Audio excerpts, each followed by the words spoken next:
Hello, everyone. I'm Traci Arieli, end-of-life doula, grief coach, and founder of Comforting Closure. Welcome to another episode. If you'd ask someone about end-of-life doulas 5 years ago, they might not have known what you meant. But today, with thousands of trained doulas across the United States and growing recognition from the hospice and palliative care world, the role is becoming a meaningful part of how more people choose to die, supported, seen, and not alone. If you've ever wondered what it actually means to be an end-of-life doula or how we fit alongside hospice, family, and spiritual care, you're not alone. Today's episode is a little different than what I usually do. It's going to be a conversation between two doulas, myself and my guest, Sarah Hill, who's been doing this work since long before most people have even heard of the term end-of-life doula or death doula. Her practice is called East Bay Doula for the Dying, and she's part of the Bay Area End-of-Life Doula Alliance. We'll be answering questions that people often ask us about what we do, whether you're facing a loss, considering support, or just curious about this role. I think this conversation will be really interesting to you. So grab a warm drink, find a comfortable seat, and join us for the conversation. Sarah, it is so nice to have you on. Thank you for joining me. Oh, thanks for having me, Traci. I'm really happy to be here with you today. And I have my warm drink. So I'm just going to read off the questions and we could kind of go back and forth. So the great. first one, well, first off, even before we do this, I want to know, and I want our listeners to know a little bit more about you. So can you just give us a little background? Can you tell us a little bit about your journey to becoming an end-of-life doula? Yeah, absolutely. It's always interesting to hear the backstory for end-of-life doulas, no doubt. And I like to say that my doula journey began at the age of 4, though, of course, I didn't know it then. But I was with my mom when she died of a cerebral hemorrhage due to arteriovenous malformation, or AVM, for some of those of you who might know what that is. And I think that foundational experience in my life kind of wired me a little bit differently.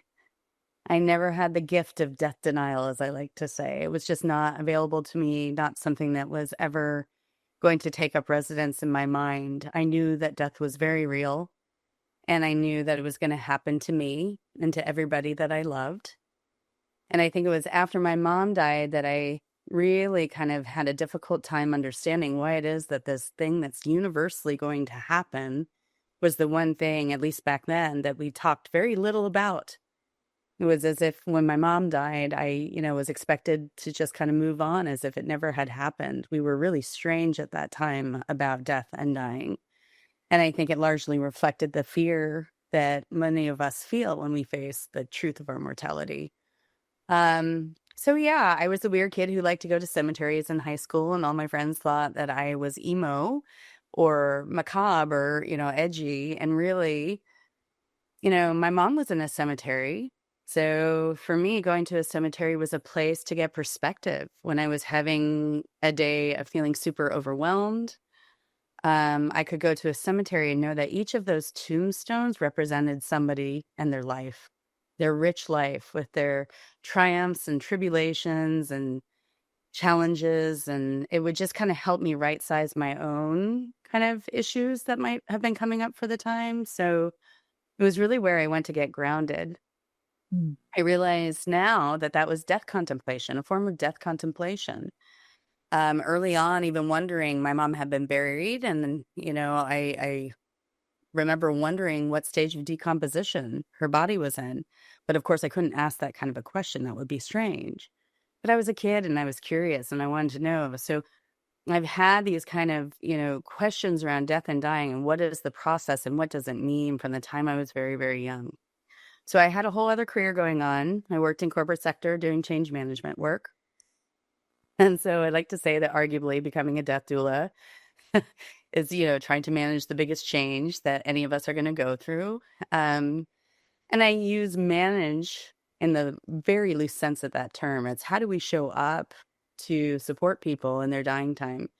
And I didn't realize at the time, Traci, that I was one of the people that could be of service, that when somebody is going through really big, tough stuff and facing their mortality very consciously, I would lean into that conversation and I could hold space for it.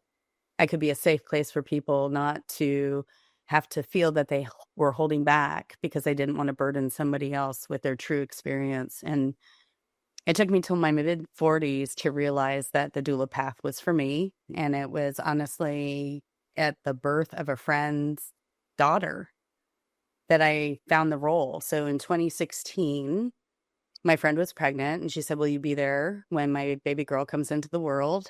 And I said, "Sure, but why?"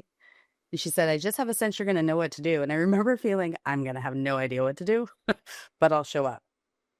And so sure enough, I went to her home in Oakland on a December morning at 4 a.m. And I had a doula bag, not knowing, but for babies.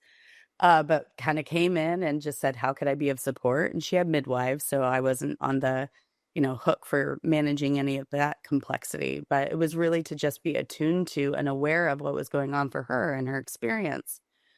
And at some point while she was laboring, it became very clear that she wasn't really thriving in the home birth environment.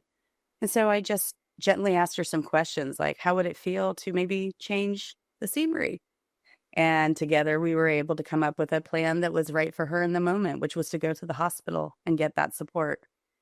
And so that's what we did. And when she arrived at the hospital, she'd been laboring for 2 days already, and they gave her an epidural so she could get some sleep. And I remember I was pretty tired at that point. I'd been up for 24 hours. And asked some of the nurses on the floor, where can I get some sleep around these parts? And they said, why don't you go up to the pediatric oncology ward? Nobody is here this time of day, and you can get a little shut-eye in the lobby. And so I went into the elevator, and I remember thinking, why does this work feel familiar? There's something about it. It was so strange. It was very unexpected. It's like as soon as I had walked into my friend's home, it was like we were coming into this liminal space, a sacred space. Something felt different, but occupying that space felt familiar, and I just didn't quite understand it. But as I was going up that elevator, and it was really that juxtaposition between, anticipating my friend's elation at the arrival of her baby girl, and then the heartbreak of the families who were with their children who were having to say goodbye to this world, that a light bulb went off. And I had a birth doula for my son's birth, or my birth of my son. And yeah, it dawned on me that maybe I was a doula just on the other side of the life spectrum. An end-of-life doula or a death doula, was that a thing? So when my friend's baby girl was born, it was amazing. I got to see her come into this world, and then went home feeling very satisfied and happy, and just happened to put death doula into a search engine, and boom, lo and behold, it was a thing. And International End-of-Life Doula Association popped up, and I was in training in February, so just a couple months later, and that began my journey. Wow. What a story. I love that. Thanks. Yeah, totally. And it never surprises me that people who are doing this type of work, it starts with some kind of loss for the majority of us. I mean, I'm sure there are people that have come to this without a loss, but for you, it was your mother. I've talked to, and it's not something that we go to right away. Exactly. We need time. Yeah. We need time to digest. And at first I was like, well, maybe we didn't make a living, but I think it's something, when you have something so traumatic, your death of your mother, people who watch or listen to this know my story of my cousin dying of suicide. We have to sit with that loss for a while and really be with it before we're ready, I think. That's right. I mean, to really metabolize it and allow it to transform us. Yeah. Right? Because that's really what it is. You don't come out of that kind of loss as you were before it. Exactly. So let's get started with these questions. And these questions were pulled from what people have asked us, and I went to other doulas and I asked them what are some of the common questions that they've heard. So the first one is very familiar to us, I think. I've heard of birth doulas, but what exactly is an end-of-life doula? Are you like hospice nurses? And so I'll let you start off with this one, and then I'll chime in. Okay, great. Yeah, a common question, Yes. indeed. And I think the kind of traditional explanation of what is an end of life or death doula is that we are non-medical practitioners who support the emotional, psychological, and spiritual experience of dying and death. I've added on to that we support not only a person who is dying, but the constellation of care around them. And the truth of the matter is, our work can even expand to support those who just want a more intentional engagement with their mortality. We can help people with advanced planning well upstream of a terminal diagnosis or even life-threatening illness coming into play. But we'll get into that, Traci, as we talk. But I think the best way I've come to describe our work is that we're tending to the work of the head, the hands, and the heart of one's dying time. So the head work is around what do we need to be thinking about, planning for. This is the advanced planning piece. Should we be doing our advanced healthcare directives if we haven't done them already? Selecting a power of attorney for our healthcare, our agent who can make decisions for me if ever I get to a point of incapacitation.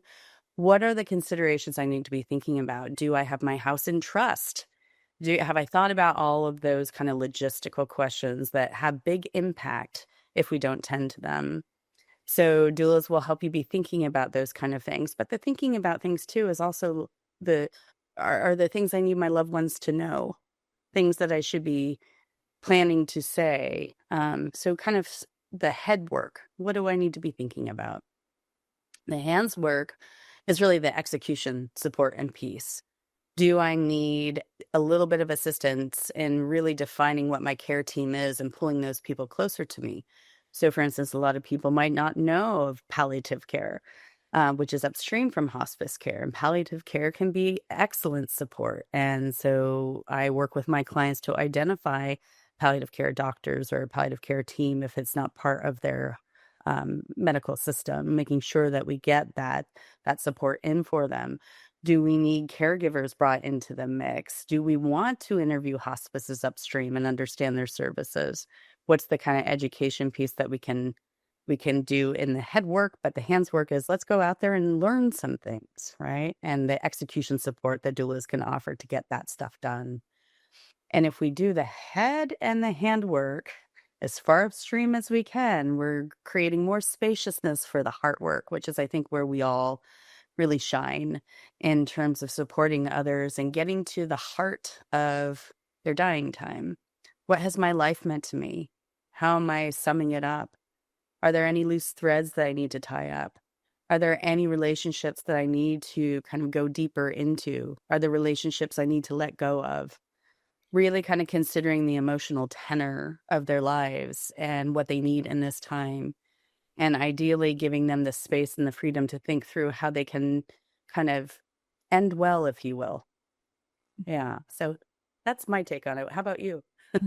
Well, for me, it's all that. And I think that I liken a end of life or an end of life doula to almost like a quarterback to helping you have the best quality of life at the end of your life. And that starts way before you're actually actively dying. So it is looking at those things like, okay, my advanced directive, and not just checking off an advanced directive. It is really having those deep conversations and understanding everything. Like all the conversations I have with people are about that. Start off with the quality of life, because that informs, hey, what do you want of the advanced directive? And then having those conversations with your family and your loved ones so that they know. So it's not only for the one person who is experiencing and who's exploring, but for their family members. It's making sure that everyone knows so that everyone feels confident and as confident as possible that this person is living the life that they want to live right up to the end. So to me, it's all about quality of life, which it includes really looking at and contemplating death. And from a personal perspective, yeah, I've been doing this for only 2 years. I'm a newbie here. And I can say that by me experiencing the gift that people have given me, the honor of being able to be part of their life at the end of life, I live my life completely different because of that. And I think that's what people get when they contemplate their death, is they know what they want at the end, and they know and so they make the changes to their life and how they live it. That's right. I mean, it's a really prioritizing exercise, right? Yeah. And I talk about this kind of concept of titration. Like for people who are just starting out, just even your listeners for your podcast, Traci, that's titration. Let me dip a toe in. I'm going to try a little bit and then maybe a little bit more, see how it goes, let it settle, and then go back for more. But the truth of the matter is, I don't think we want anybody practicing for their dying time when they're actually in their dying time. There are things that you can do ahead of that so that you arrive in a very different way when your time comes. And for the two of us, we understand that can be any time, right? I just have to say, too, for the quarterbacking, I love the quarterbacking analogy. I sometimes use, for those of you who are in our relative age group and above, Julie, the cruise director from The Love Boat. A little bit. Yeah, not many people in their, I think in their 30s and below, maybe They 40, didn't get that reference, no. 40 below, they don't know. They have no idea. But, go on like Roku or something. I'm sure there are reruns of The Love Boat. It was very entertaining, with everything that's happening in the world today. If you just want to veg out and have the feel goods and laugh, watch the reruns. Yeah. Thank you for that. Okay. What does a doula actually do when they show up? What happens during a visit? And I'll start this one off. It depends where you are in the journey.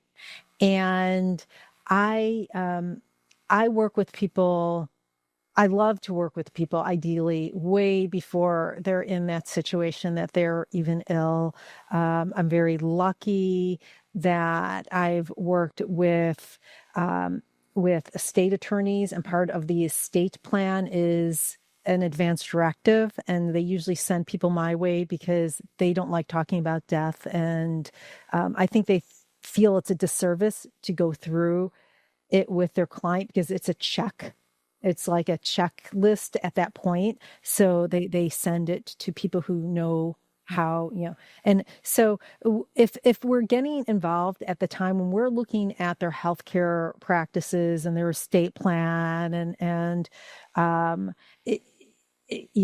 show up, and it would be a conversation with them about their quality of life and what that means. And then we'd be pulling in their healthcare representatives and having a very similar conversation, then pulling in their family, and then doing the advance directive. So everyone knows. And this conversation with a person is, a couple hours long. It's not, 10 minutes and then we're ready to do the check marks. So it's really getting the understanding of what quality of life means to you. So that's one perspective. That's the planning. It's planning for, I'm working with someone who we're planning for her death because she's very sick. And so not only are we having those conversations with her family, but we're having the conversations about what does her place look like that she wants to die in her home. And, from a perspective, the senses perspective, the sight, the sound, the smells, the touch, the feel. Does she want people to be reading to her? What's important to her now? And how can we bring that in? And so there's that. There's, of course, companioning. And doing grief work even before a person passes away. There's anticipatory grief, which is that grief that happens obviously before the event, and grieving what was to be, what could have been that no longer will be. So there's, the vigilant also when the person starts to actively die, it's the vigilant, it's taking care of the family. We educate the family. A lot of the work we do is education. And then, of course, there is the post-death and doing the grief work and with the family and doing, some people want their bodies to be handled a certain way. So it's that, and making sure that all of it comes together. That the funeral, how the funeral or the celebration of life that happens how the person wants. So it's really it's different for every single person I work with. It really is. So it's basically what the person needs. That's right. So I say the same thing, that no two engagements look the same. They really don't. And even though, we do have kind of the doula model of care that we kind of follow as a kind of scaffolding structure or itinerary of how we might support the dying and their constellation of care. It's really the personalization that matters, right? Because what different people need is different. And so I think, we're really good at that deep listening of trying to understand what are some of the real struggles or pain points. And also, it's not just looking at what they may be on the surface. I think doulas are really trying to go to the deeper level to understand, is somebody perseverating around a certain matter, but really what it is it's kind of their outlet for the grief that they're holding. And maybe we need to name that for them and allow it to surface and then have a different layer of healing, really, that can come through more honest conversations. I think one of the things that we do well is just sitting with the truth of what is, and allowing people the kind of providing the container and the space for them to process in a way where they feel held and connected. And so, yeah, it's definitely that kind of pragmatic planning and anticipating and ensuring that we've had the right conversations at the right time. And I always say too, Traci, that we don't want to break people. It's not like we come in and just kind of, we're going to do all the things all at once. We know how to kind of time it so that we're giving that just in time kind of feel, but we kind of guide that journey in a way that it'll feel completely uncontrived and very natural, but you're going to be making progress along the way that's going to have a big impact in how you experience dying and death. I mean, so many people that we hear about really kind of come to that time of life in a panic and duress. And I'm sure you, just like me and other doulas that we know, we get a lot of phone calls of people really, really in near panic mode because they haven't really planned or anticipated what was to come, or maybe they had, but it ended up being a bit different than they had expected. I always say, isn't it interesting, the expectations we don't even know that we're holding until they're violated? yeah. Right. Like I always thought my mother had made it to 80. I thought I would too. I didn't expect to get this diagnosis at 64. Right? That being an example of that. So we meet people where they are, and then we just kind of gently guide them through a process that, hopefully is going to have a really material impact on their experience of dying and death. I know that you mentioned before making sure they have the conversations that they need to have and having, no regrets or as least amount of regrets as possible. We do legacy work. I know that, yeah, I've done videos of people, like their life stories, which is great because the entire family gets involved and takes out pictures and chooses the stories they're going to tell. So it is remembering, but also making sure that everyone knows how you feel about them and that how people, feel about you, and people are able to tell you how much they love you also. So it is, be it in a format that you and your loved ones will really cherish, be it either video or letters, life letters, or, that is such an important part, the life review and the legacy, which are two different things. But the life review and the legacy, which is, helping, making sure that people know how much you care about them and why they're important and vice versa, is a really important part of the living and dying process. It's something that we should be doing in life, but we don't. Absolutely. I mean, I agree, but you're preaching to the choir on that. But so yeah, and just let's pull the thread through on the distinction between life review and legacy work, because I think it's maybe going to be helpful for folks to hear a bit more about that. So the way that I like to talk about life review, and it's just a kind of metaphor that I like, and it has a little bit of a story too, of course. But life review, it really is about kind of going back over your life and looking for those staccato moments, the things that really stand out. And when I guide these sessions, is normally I look at decade packages, depending upon the relative age of my client. So from 0 to 10, what stands out? 10 to 20, 20 to 30. And we kind of do it that way. And I change the intervals as needed to fit the client. But people are like, well, what does that really do? And I think the short version is, Dave Dressler, who was Elizabeth Kubler-Ross's partner, with the stages of grief, which many of us have heard about, recently added a sixth stage of grief, which is making meaning. That's something that can bring real peace to people at end of life, is to kind of understand the fullness of their life in a new way. And so there's this really beautiful analogy I like to use about going up a mountain pass. So imagine you're walking or in a car or on a horse, whatever your preferred mode of transportation might be, but you're going up a mountain pass. I kind of think of like a conical mountain, and you're going up that pass and you're coming back around to the same place that you were before, this kind of, same latitude, but at a different longitude, right? And every day you increase that longitude, but you're able to kind of come back around and view the different moments of your life and see them anew, see why those things may have happened, new patterns that have emerged, new layers of understanding of what that experience showed you or taught you and what you take away from it. That's really the life review process. And it helps to give a sense of, if not completion, just understanding, right? A kind of summing up, if you will. Whereas legacy work, I think you articulated it really beautifully, Traci. It was just, how do I want to be remembered and have my loved ones remember me? How can I hear from them what it is that they're going to remember about me before I die?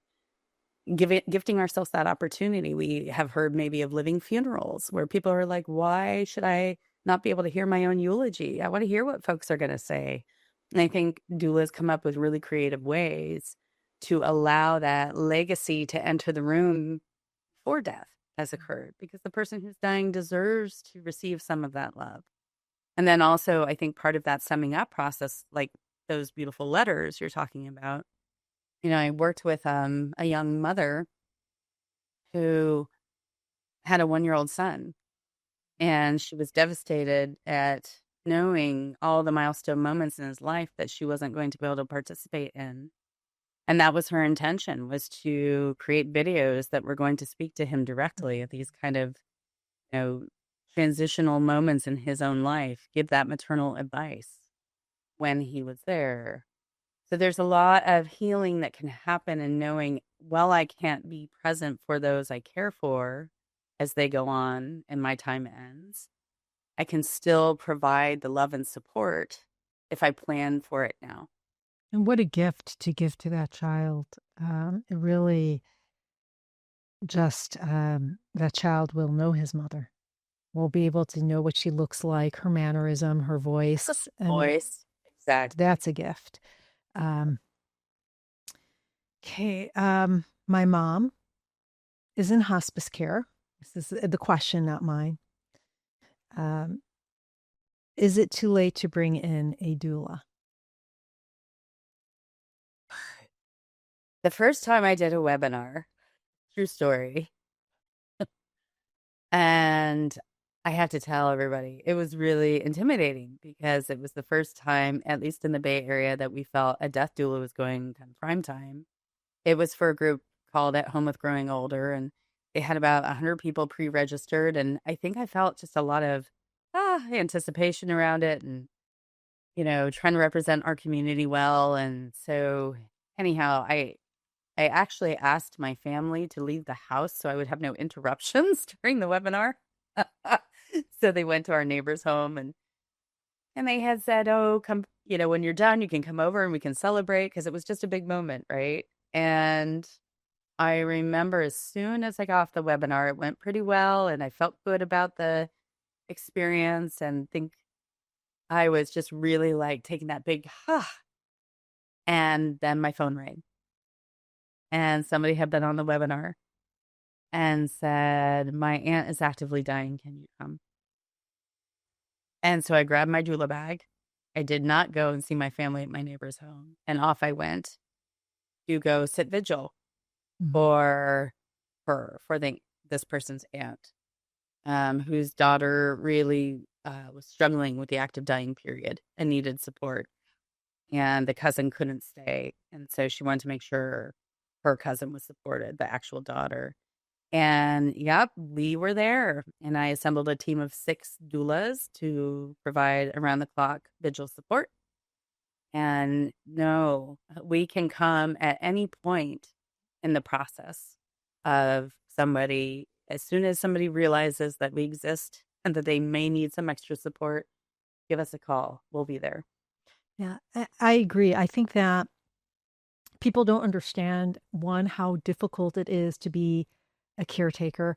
It is, to be, taking care, I always tell people you could either be a husband or a caretaker. You could either be a wife, a daughter, or son. You can't be both. I mean, you can, but it's just very, very difficult. You lose that ability to be daughter, son, husband, wife. Um, and hospice isn't going to be there 24/7. They're there. They show up when you're actively dying, maybe once a day.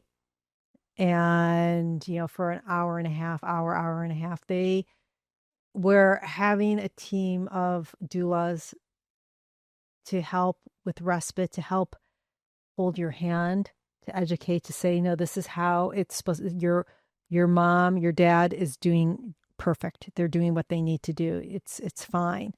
They're not in pain. They're not, um, that is really important because we don't see death. Well, most people don't see death, a lot. So, yes, when your loved one is in hospice is a great time, an ideal time to have doula support, not only for your loved one, but for you.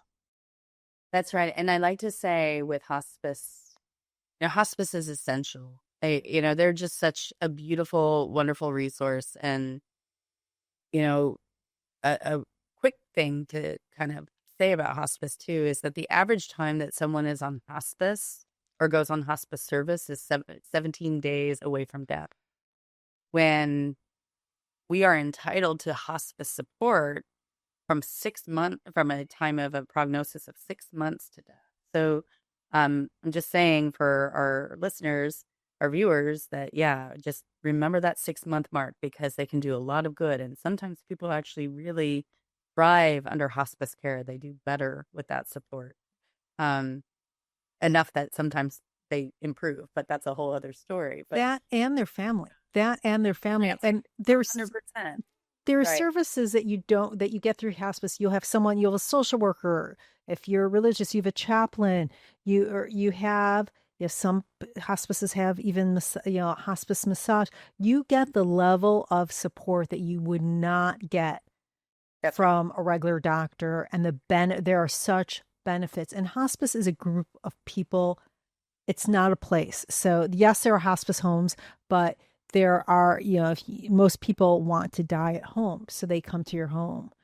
So I am such an Right. Like the advocate. philosophy of care, right? Yeah. And it's, to provide comfort at the end of life. I mean, the one thing that is true about hospice care is that if you are utilizing sustaining measures to prevent the illness's progression, those interventions need to stop more often than not to enroll in the hospice. And understandably, for some people, that's going to change the timeline, but of when they actually engage their services. But hospice is great. But to your point, Traci, they're not there 24/7. That's not how the system operates. And so, while I absolutely believe they're essential, I see that the services that we doulas offer is really complementary to that hospice care. And so, as we start to get to know case managers, that nurses, RN case managers, and social workers, especially those who are doing the work kind of on the ground, they're thrilled to see doulas involved because they know that their patients are going to be well cared for.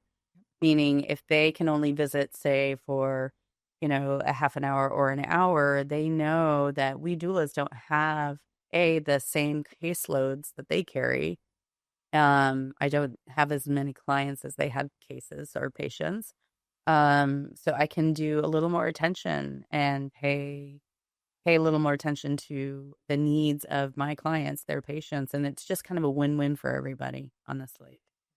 It's part of the big care plan. How do we really meet the needs? It's like that patient-centered care. We talk about it a lot, but is that what we're actually able to provide? I think doulas are really helping to kind of augment that in very intentional Now this is a big question that I get a lot. Can a doula or will a doula be there at the actual moment of death? And yes, we can. We all hope. Being a doula, I hate to say become emotionally involved, but I do. I become I feel it in my heart. I want to be You're there with. invested. I have just, my husband went to visit his family. He just came back. His family's in New York. I can go because I had a client who was actively dying. And I knew I wouldn't be able to go because this person was getting more and more involved or more and more closer to death.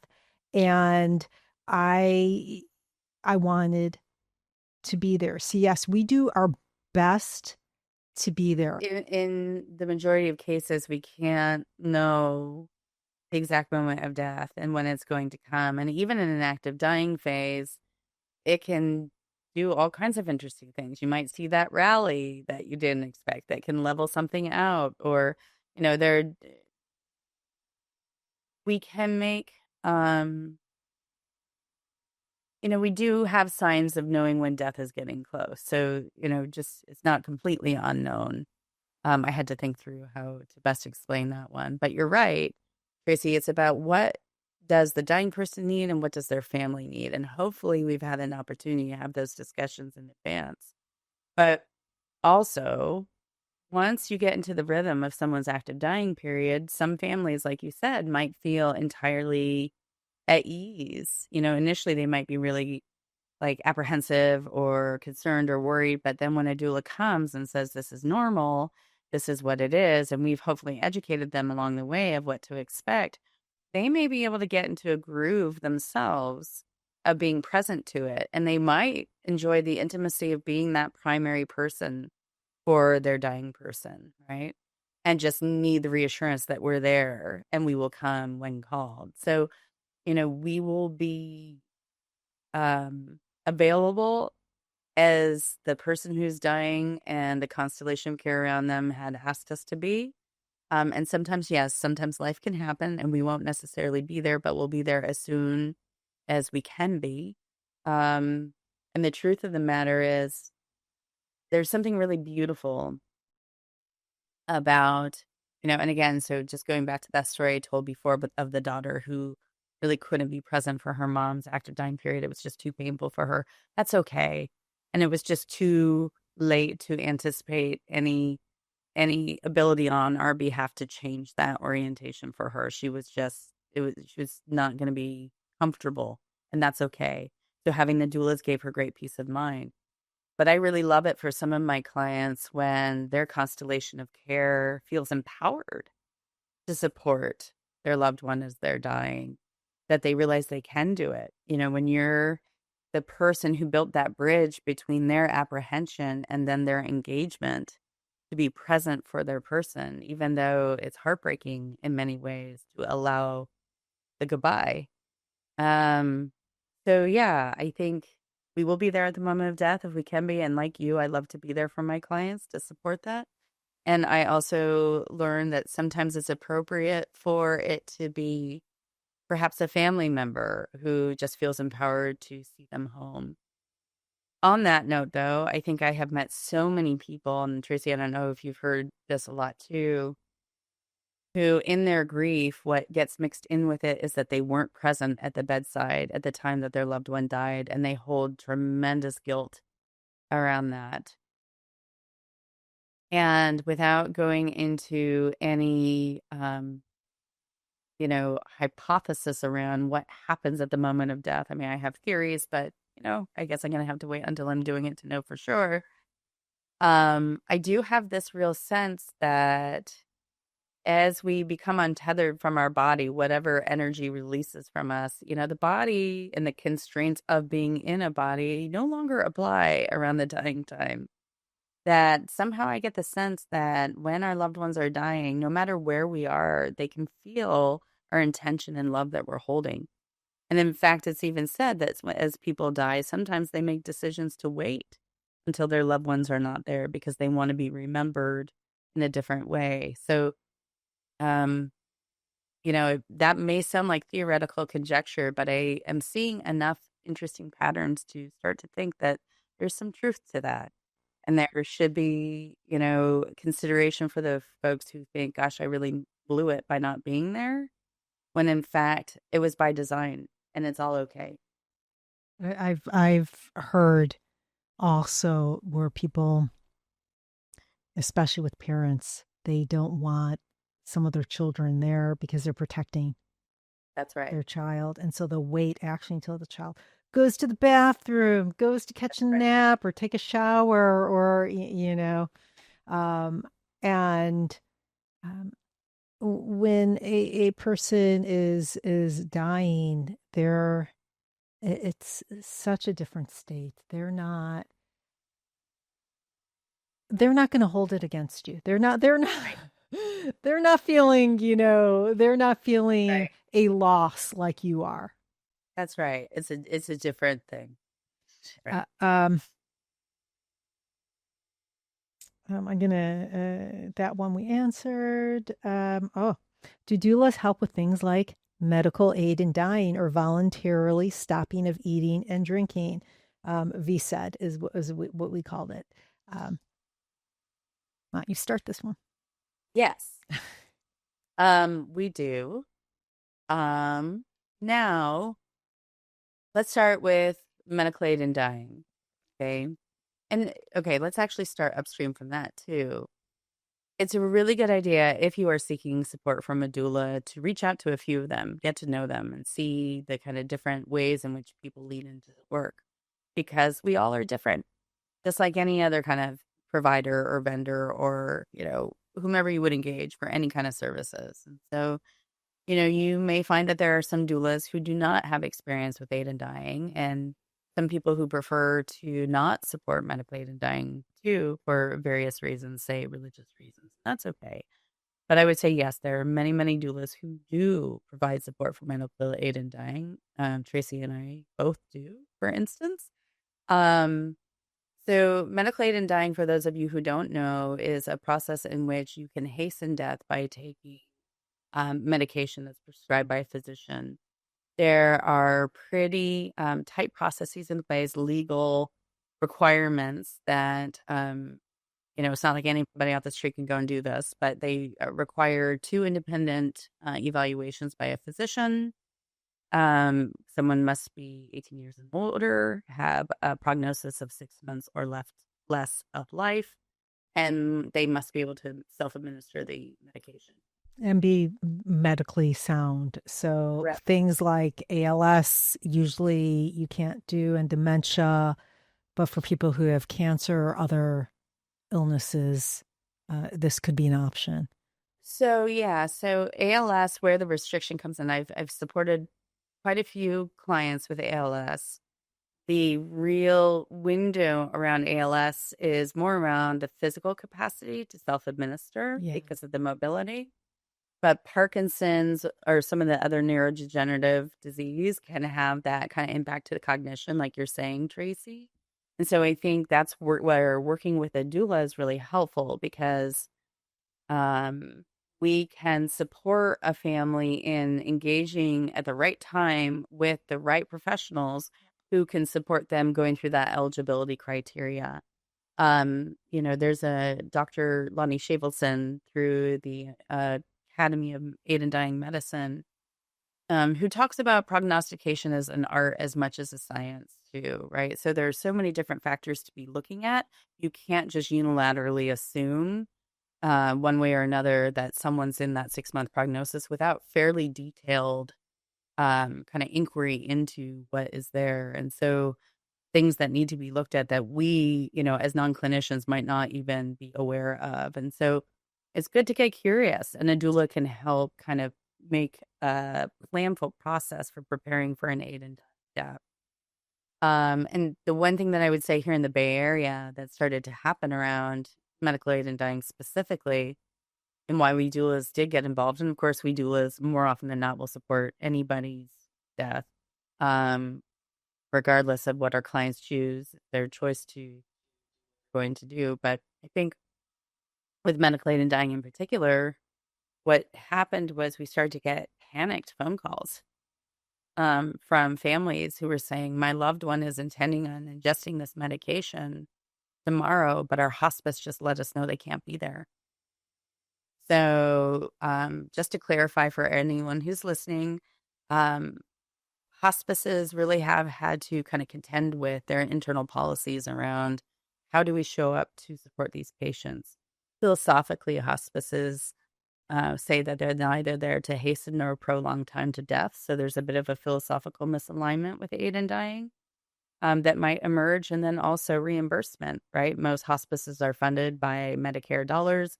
That's federal funding. And medical aid and dying is only available, I believe, in 12 states, 13 jurisdictions. We just had Delaware and New York just passed their legislation. So it's a state by state law. It's not available in everybody else's, in every 50, all the 50 states. Um, so yeah, it's, I think that became a kind of gap in care. And some would have even argued that patients were feeling really abandoned. It's patient abandonment. And I think it's just been really, how do we get our arms around this practice and how do we support it?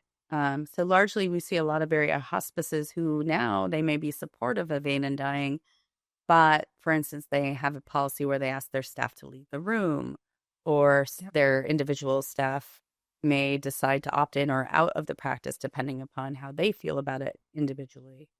So it's a really good idea if you're utilizing medical aid and dying. Hospice support is a critical part of that to get a hospice on board as part of your care team, but really understanding what are their internal policies and their limits to their service in terms of medical aid and dying support. But these are the kinds of things that MAiD, or we call it MAiD, and we're trying to drop that acronym, but medical aid and dying doula, trained doula can support you kind of navigating some of the complexity that comes with the practice. But we will be there. We've been trained on how to prepare the medication safely. We will be there through ingestion. Certainly, you must still be able to self-administer, but we will be there through that whole process. And again, we're like the bridge where there might be a little bit of fallout or a gap in care. Hopefully, we're starting to shore that up by leaning in to offer support. And then voluntary stopping eating and drinking in all 50 states. You are more than capable of making the decision as to when you will refuse or uh, consume food, and that will hasten death. So a lot of people who are living with untenable conditions but do not meet the criteria for medical aid and dying, they may look to voluntary stopping eating and drinking as a way to hasten death. Again, it's a practice that I don't recommend anybody just go out and start tomorrow. Do it with care and consideration and the appropriate medical support and the kind of medical care there. Doulas, again, can be really great guides for how to approach that process in a way that is methodical and thoughtful and reduces some of the kind of challenges that can come along with VSED. We have different ways of knowing how to lean in to make it a really, kind of elegant exit, if you will. It's funny. I think a lot of people they hear VSED and they're like, oh my goodness, that sounds horrible. But in an interview of quite a few nurses, hundreds of nurses, if I'm not mistaken, don't quote me on that, but it was statistically relevant. That's all I know. They asked them on a scale of, 0 to 10, 0 being the worst, 10 being the best death that you've seen. How would you rate voluntary stopping eating and drinking? And they rate it an 8. So when the kind of symptom management is under control, um, when symptoms are under control by symptom management, be said as a viable option. And your doulas can help you with that. Yeah. Not only can doulas help with the actual process, but a really important part of that, of doing something like medical aid in dying or VSED, is that conversation with your family and the education. And so I do a lot of facilitation where I'm talking with the families, especially with medical aid in dying, because it's a very scary thing for most people who are family members or being, watching this. And so really I help, and doulas help have those conversations with the family members and educate. And that's necessary. Hugely necessary. And, even just saying, this applies to all our clients, but helping them really understand that, yes, I'm focused on all of you, right? And while you might feel my full focus as we're preparing for ingestion, as soon as you kind of fall asleep, because that is the process, you take medication, fall asleep, slip into a coma, then eventually death, reassuring them that I will be there through that entire process with the family, that I will stay. And it just is a load off knowing that their family is not going to have to weather that process alone, that they'll be held through that experience, and that I'll be checking in on them afterward as well. I think it's real peace of mind for our clients to know that. Do end-of-life doulas get certified? What kind of training do you have to go through? That's a very interesting question. Um, there are certificates, but there is no national certification. And I'm going to liken it. I was a project management manager before, and so we had the PMP, and that's a international. There's a big test, and it's really well known, and you have to keep on getting training after to keep up that certification. There is not anything like that yet. I think that the closest thing would be from the National End of Life Doula Alliance, which is a proficiency test that we take, to make sure that we're all learning the same things and that we're learning the right things. So there's that from the National End of Life Doula Alliance, or NEDA. But every school has a different certificate. So, and the kind of training, I would say it depends where you go to. But I would also like to say, with the majority of training that we get, I would consider it like a level 1 training, and additional training should be had after that. I know personally for myself, I did a lot of training on grief work after, because it's something that I feel passionate about. And even now I'm taking 2 classes right now, and I'm about to take another class in September. So I have classes throughout the year because I feel it is so important to continue to learn, even if it's stuff I've learned before, if it's even explained in a different way, it's still really valid. I've taken advanced directive courses, so I think what's important when you look for a doula is not only that they have taken some kind of doula course, but that they're passionate about learning and they've taken additional training. What's your feeling on that? I would agree wholeheartedly. So while there's no regulatory body that oversees the work that we do, definitely making sure that your doula has taken that NEDA proficiency, that they have that at minimum a foundational training. But you want to vet kind of, you know, what experience do they have, kind of real life experience, but that continuing education is critical, Traci. I always say that I'm always taking courses to augment my toolkit. And I am enough of a geek that I've taken some of the larger national training organizations, gone through their curriculum just to see how they could augment one another, right? We're always learning in what we're doing. And I think most doulas that I know are super committed to continue to have sharpen their skills. Yeah. Big one. How much does a doula cost? And is it covered by insurance? I will let you start this one off. Sure, no problem. So I think it's really relative to your geography. I think that's going to have a huge impact on that. There's going to be likely a range that you will find. And I would say, for instance, here in the Bay Area, I think local doulas are anywhere between $75 to $250 an hour. And it really is dependent on experience and adjacent skills that they bring to the table. Do they have, say, a nursing background that might be, there's a woman operating here in the Bay who has a background as an oncology nurse. And for some clients, that's really desirable. And so she may be able to kind of have a higher rate as a result of that added knowledge.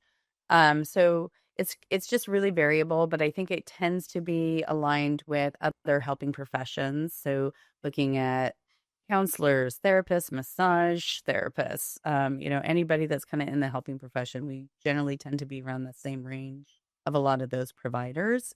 The other thing I would say is that I don't know one doula who would turn away a client who was in need of consideration because their financial circumstances put that a bit out of range. There's always sliding scale. And I know we do plenty of pro bono work too. So just, talk to your doula to find that out. Unfortunately, we are not covered by medical insurance currently. So it's all an out-of-pocket expense. But again, we have that flexibility through the sliding scale. And then I think the other big piece that's kind of interesting is here in the Bay, there is a large corporate organization that actually offers a death doula benefit. Yep.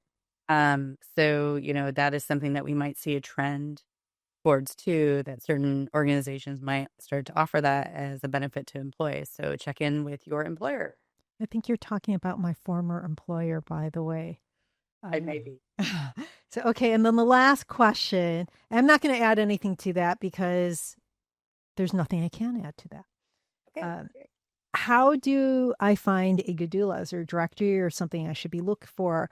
I think, and I'm not sure if Anelda has one, but NEDA has one. Anelda does have one. I think I'm on that one too, but NEDA has one, which is NEDA great. and Nelda, Going with Grace. Yes. Lua Arthur's group, they have a directory too where you can search by geography in your area. I think it's also worth just throwing it into your Google browser and doing a search and seeing what comes up in your geography. Most doulas, do have some sort of web presence. And, but yeah, the NEDA and Nelda and Going with Grace directories are a great place to start. Okay. Sarah, thank you so much for being on the program today. I love talking with you. It's always so joyful and so wonderful. Thank you. For those who want to learn more about you or your work or connect with you, how can they? I was about to say, I feel the same way, Traci. I always love to be able to have some time speaking with you, learning from you too. So you can find me. I'm East Bay Doula for the Dying, and you can just put that into your search engine and I'll pop up. I operate out of Alameda, California. And then, as Traci said at the beginning of the call, I am part of the Bay Area End of Life Doula Alliance as well. So you can find me through either of those avenues. And then, what a pleasure to be here with you today, Traci. Thank you so much. And thank you for all you're doing for your viewers. It's really beautiful to see the degree of kind of education and rich conversation that you're able to get going in our communities. Thank you. Thank you. Listeners, whether you're navigating a terminal diagnosis, supporting someone you love, or simply exploring how to live more intentionally, I hope today's conversation gave you something real to hold on to. End-of-life doulas aren't here to fix or rush the process. We're here to witness, to honor, and to walk alongside people and their families. Maybe this episode sparked a question, or maybe it gave you reassurance that you don't have to be alone. Either way, you're part of a growing community that believes in showing up for one another. Thank you for joining us. If you have any questions, please comment below or reach out to me directly. And if you found this conversation to be helpful, please like, share, comment, and subscribe. This is Traci Arieli from Comfort and Closure, wishing you peace and comfort in your journey. Till next time, take care.